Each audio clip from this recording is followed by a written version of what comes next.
There are certain questions I've never really been able to answer. When you get those standard things like, what's your favorite color? What's your favorite football team? What are your religious views? What are your political views? Okay, favorite color, favorite football team. Really, I could make the color thing go rather deep, and the football thing never really had much interest in football. I'll watch it, I'll look at the tactics, but it doesn't excite me. Political views.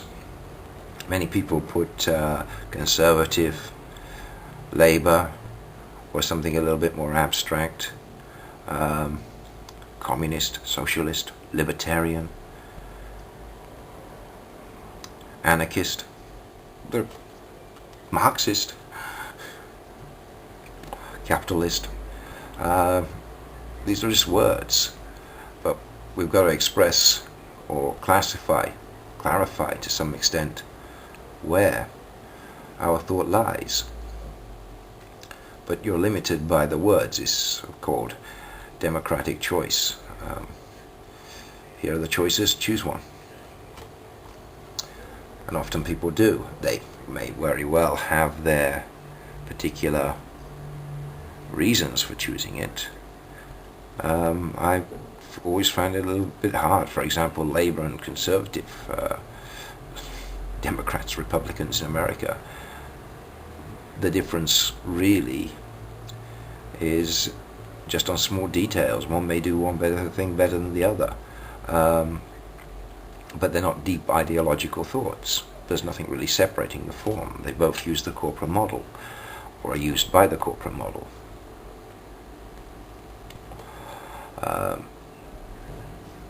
Blair's interest in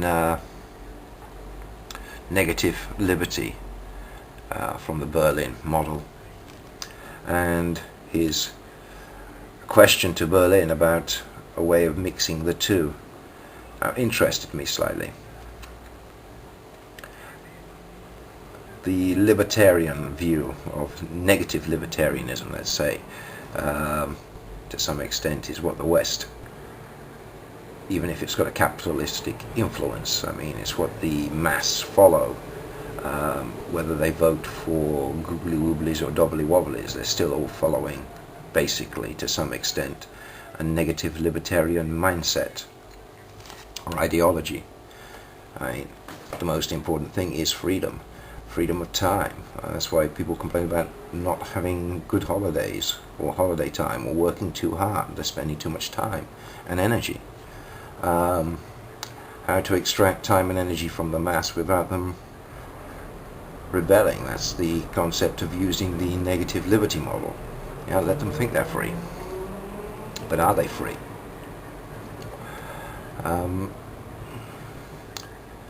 There must be a better and more efficient model, because the negative liberty is just basically the mass being used by the corporate model, which the corporate machine is extremely inefficient. You're transporting goods where you don't need to transport goods. You're losing energy left, right and center, all for this artificial concept of money. So, looking at the positive liberty model, which is where the people demand freedom and that the state imposes their form of freedom. Okay, you're free within these confines. This is the gate, this is the fence, don't cross out. Otherwise, we'll come down heavy on you. That's the state view of positive liberty. I would call it a false form of positive liberty. Comparing it to what I would call a true form of positive liberty, let's say, could sound a little bit anarchist here, but for people to live in true positive liberty, they have to have the sense of responsibility.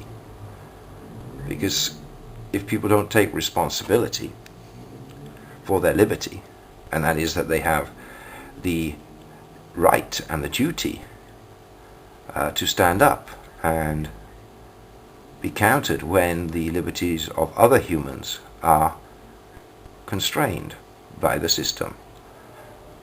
If this kind of liberty is not practiced, then there can be no true form of positive liberty, where people seek liberty. Negative liberty is people just being content munching on the grass.